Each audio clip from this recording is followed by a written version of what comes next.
Chapter 23 Cobbler. Mother was worrying and scolding because the cobbler had not come. Almanzo's moccasins were worn to rags, and Royal had outgrown last year's boots. He had slit them all around to get his feet in them. Their feet ached with cold, but nothing could be done until the cobbler came. It was almost time for Royal and Eliza Jane and Alice to go to the academy, and they had no shoes. And still the cobbler did not come. Mother's shears went snickety snicks through the web of beautiful sheep's gray cloth she had woven.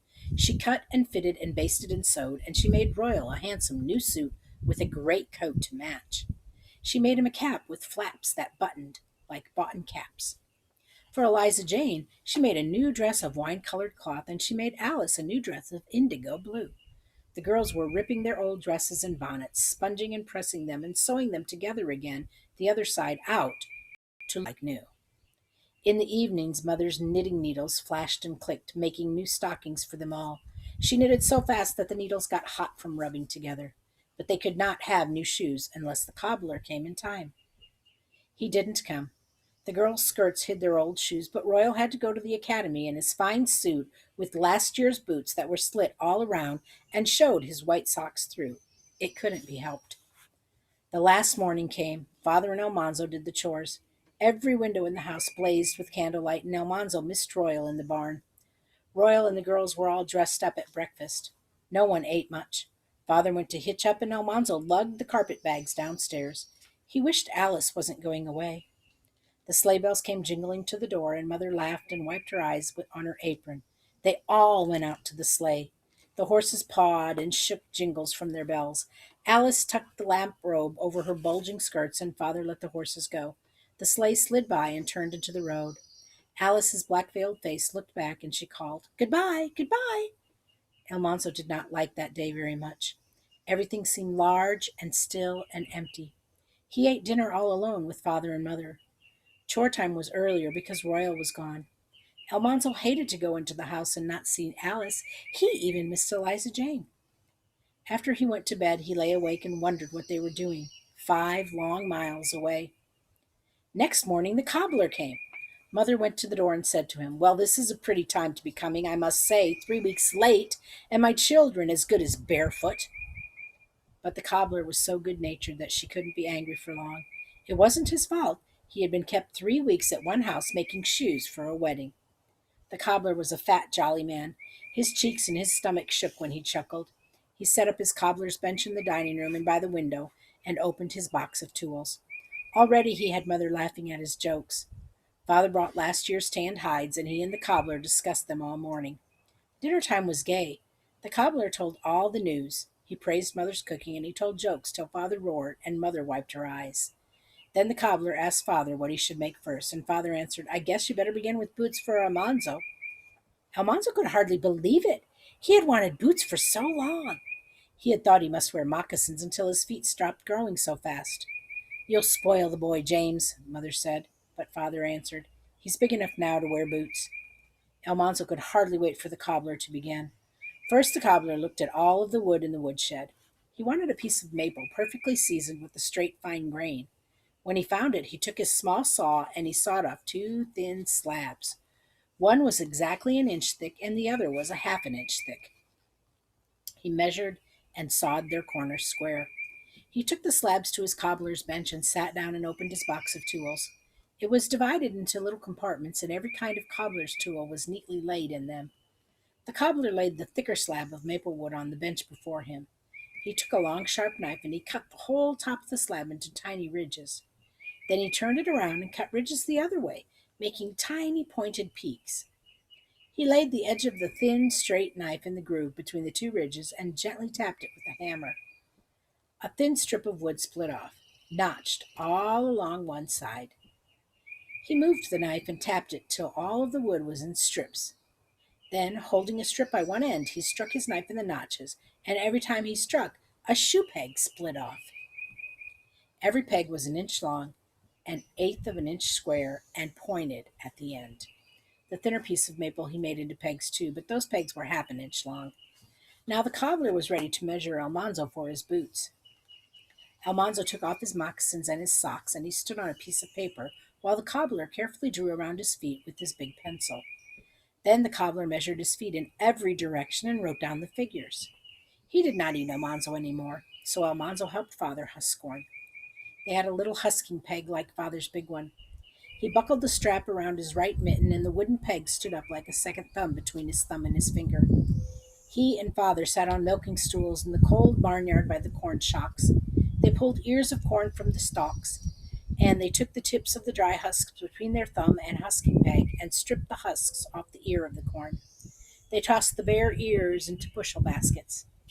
The stalks and rustling lay long dry leaves they laid in piles. The young stalk, the young stock would eat the leaves.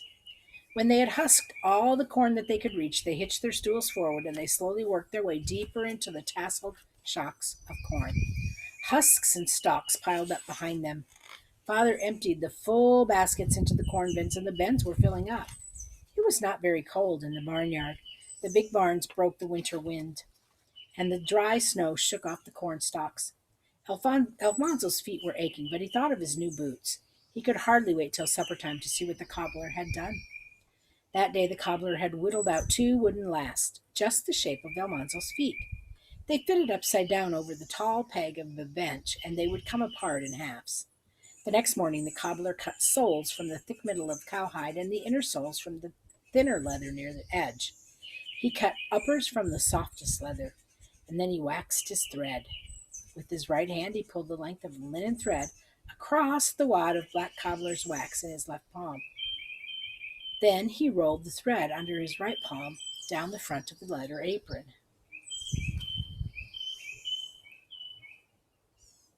I lost my place. Oh, then he pulled it and rolled it again. The wax made a crackling sound, and the cobbler's arms went out and in, till the thread was shiny black and stiff with wax. Then he laid a stiff hog bristle against one end of it, and he waxed and rolled, till all of the bristles were waxed fast to the thread. At last he was ready to sew. He laid the upper pieces of one boot together and clamped them in a vise. The edges stood up even and firm. With his awl, the cobbler punched a hole through them. He ran the two bristles through the hole, one from each side, and with his strong arms he pulled the thread tight. He bored another hole, ran the two bristles through it, and pulled till the wax thread sank into the leather. That was one stitch. Now that's a seam, he said. Your feet won't get damp in my boots, even if you go wading in them. I never sewed a seam yet that wouldn't hold water. Stitch by stitch he sewed the uppers. When they were done, he laid the soles to soak in water overnight. The next morning he set one of the lasts on his peg, the sole up. He laid the leather inner sole on it. He knew the upper part of the boot down. He drew the upper part of the boot down over it, folding the edges over the inner sole. And then he laid the heavy sole on top, and there was the boot, upside down on the last. The cobbler bored holes with his awl all around the edge of the sole. Into each hole he dove one of his short maple pegs. He made a heel of thick leather and pegged it into place with the long maple pegs. The boot was done. The damp soles had to hold together. In the morning the cobbler took out the two lasts. In the morning the cobbler took out the two lasts, and with a rasp he rubbed off the inside of the pegs. I'm going to pause for a second there.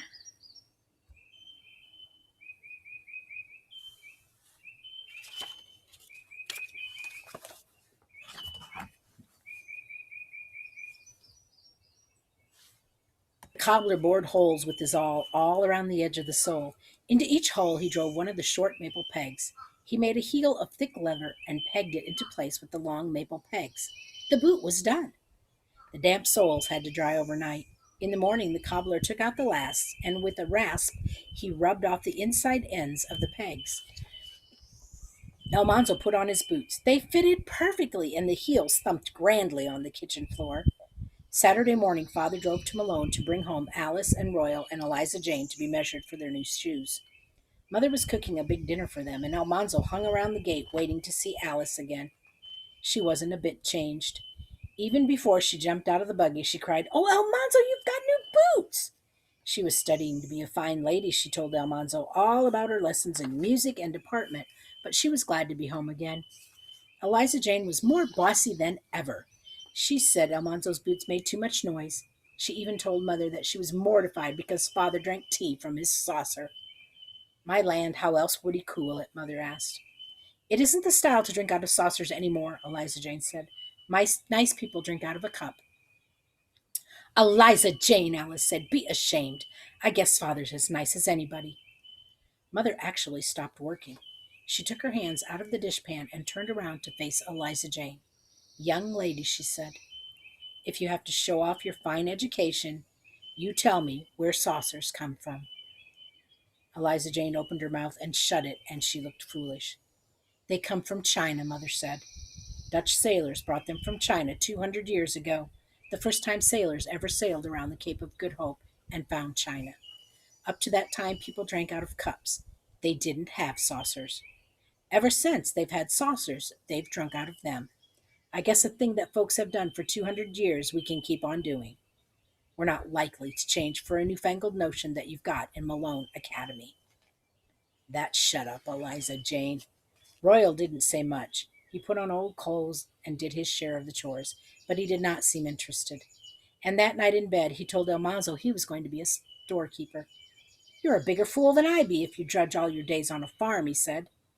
I like horses, said Almanzo. Hush, storekeepers have horses, Royal answered. They dress up every day and they keep clean and they ride around with a carriage and a pair. There's men in cities have coachmen to drive them. Almanzo didn't not say anything, but he did not want a coachman. He wanted to break the colts and he wanted to drive his own horses himself. Next morning they all went to church together. They left Royal and Eliza Jane and Alice at the academy. Only the cobbler came back to the farm. Every day he whistled and worked at his bench in the dining room till all the boots and the shoes were done. He was there 2 weeks when he loaded his bench and tools in the buggy and drove away to his next customer. The house seemed empty and still again. That evening Father said to Almanzo, Well, son, corn husking's done. What say we make a bobsled for Star and Bright tomorrow? Oh, Father, Almanzo said, can I? Will you let me haul wood from the timber this winter? Father's eyes twinkled. What else would you need a bobsled for? He said. That is the end of chapter 22.